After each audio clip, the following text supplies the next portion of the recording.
perencanaan sekolah penting dilakukan untuk memberi arah dan bimbingan para pelaku pendidikan dalam rangka menuju perubahan atau tujuan yang lebih baik, yaitu peningkatan pengembangan dengan resiko yang kecil dan untuk mengurangi ketidakpastian di masa depan. Jadi perencanaan sekolah itu disesuaikan dengan kondisi lingkungan sekolah dan kemampuan dari sekolah itu sendiri, terutama kemampuan baik itu SDM, sumber daya manusia, maupun biaya dari dana sekolah itu sendiri.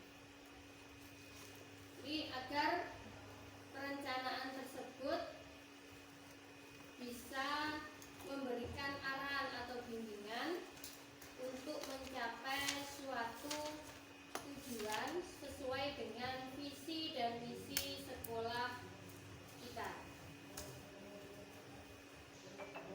Selanjutnya tentang arti perencanaan sekolah.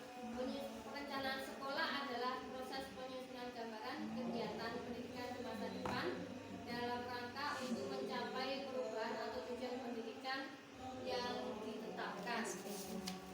Di perencanaan sekolah itu tidak hanya direncanakan oleh kepala sekolah, tapi juga direncanakan oleh seluruh warga sekolah untuk mencapai satu tujuan yang sama sesuai dengan visi dan misi. Visi dan misi itu pun bisa berubah setiap tahun ataupun sesuai dengan kebutuhan sekolah.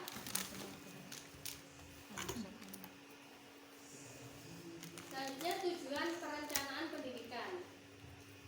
Perencanaan sekolah bertujuan untuk menjamin agar perubahan atau tujuan pendidikan yang telah ditetapkan dapat dicapai dengan tingkat kepastian yang tinggi dan risiko yang kecil. Jadi kalau sudah ada perencanaan itu kegiatan atau program-program itu sudah benar-benar terstruktur ya, untuk menanggulangi risiko-risiko lebih kecil lagi. Mungkin juga akan ada perubahan sesuai dengan kondisi ataupun kebijakan yang dilakukan oleh dinas pendidikan maupun dinas provinsi maupun Permendikbud-Ristek. Selanjutnya prinsip-prinsip RPS. RPS itu rencana pendidikan sekolah. Memperbaiki hasil pendidikan. Ya, seperti hanya hasil rapor pendidikan yang sudah kita lakukan tahun lalu. Ya. Hasilnya yang sangat kurang itu adalah tentang karakter siswa. Berarti yang perlu ditingkatkan adalah tentang karakter siswa.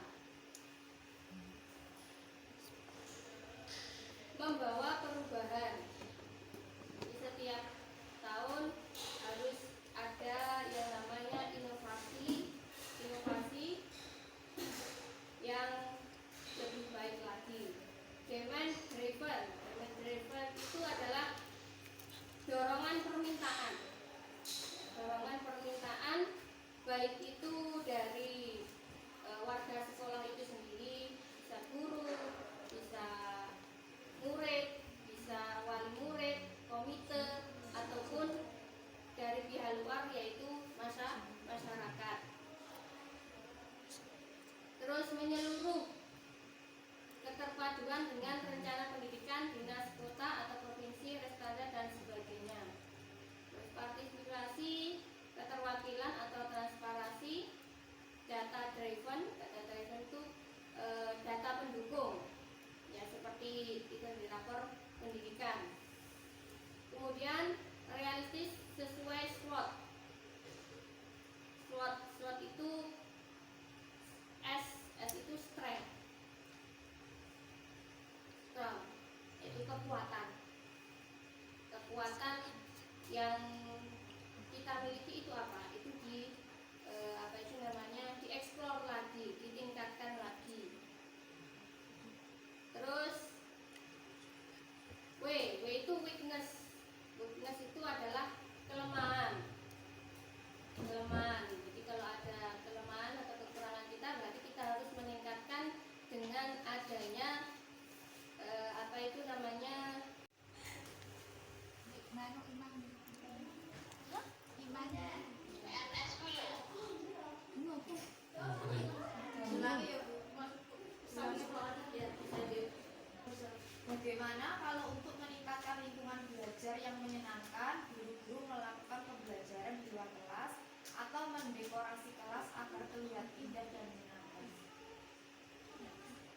Kalau untuk masalah pembelajaran itu bisa dilakukan di mana saja. Apalagi sekarang ada P5 ya, P5.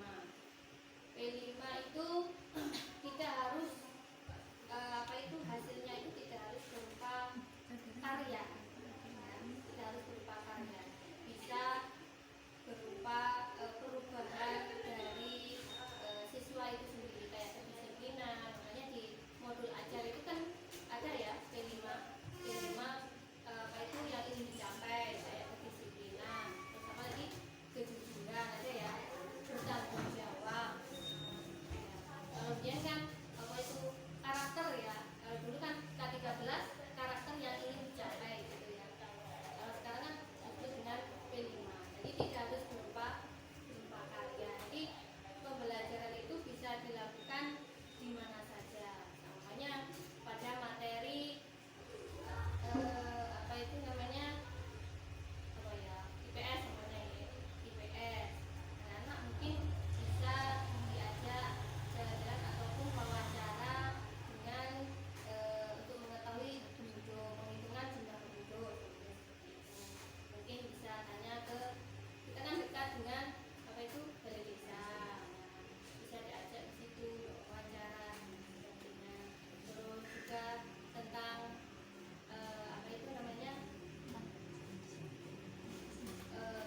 pemasaran, dekat pasar, kan juga dipermudah dekat pasar, dekat ke balai desa, dekat juga kantor polisi ya, bisa diajak anak-anak di tempat-tempat seperti itu, bisa wawancara tentang yang berkaitan dengan, tidak harus sesuai dengan materi, tapi bisa menjadi pengetahuan umum untuk anak-anak. Intinya kurikulum.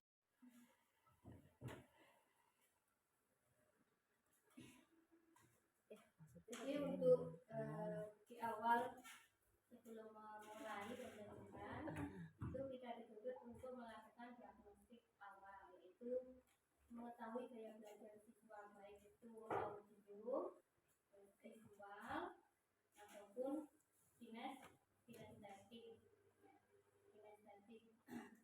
Jadi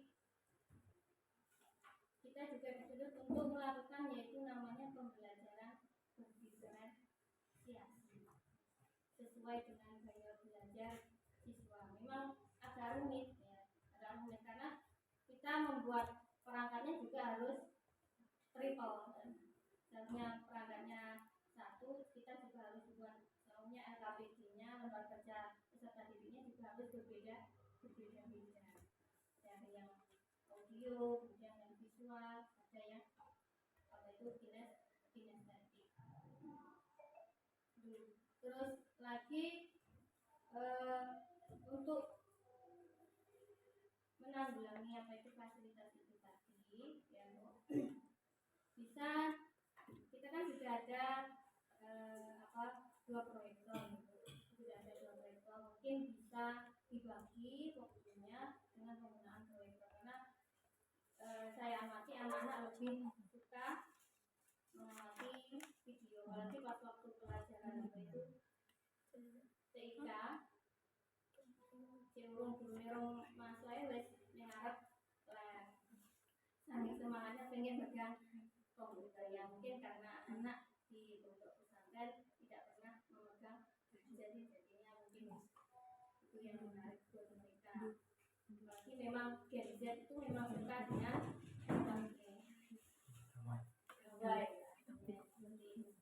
memang tantangan kita lebih besar daripada tantangan dulu. Ya, jadi harus memang lebih sabar, telaten ya, tapi tetap harus tegas, harus ada ketegasan ya. Itu bisa dipahami ya Bapak Ibu. Jadi kesimpulannya untuk pertemuan pada hari ini tentang perencanaan sekolah. Jadi yang pertama yang harus dilakukan adalah di mana perencanaan sekolah itu disesuaikan dengan kemampuan sekolah, baik dari itu anggaran maupun sumber daya manusianya itu sendiri, dan juga lagi untuk meningkatkan kualitas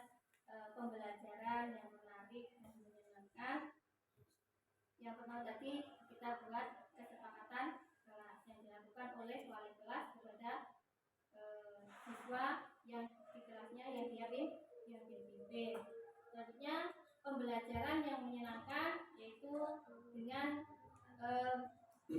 menggunakan bahan-bahan ajar yang referensinya tidak hanya dari buku tapi bisa diambil dari internet ataupun yang lainnya. Terus pembelajaran dilakukan bisa di luar kelas ataupun di tempat-tempat umum sebagai pengetahuan anak-anak dan teman-teman.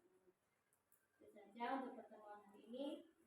Semoga bisa berjalan dengan lancar sesuai dengan harapan kita. Kita akhiri. Wassalamualaikum warahmatullahi wabarakatuh. Waalaikumsalam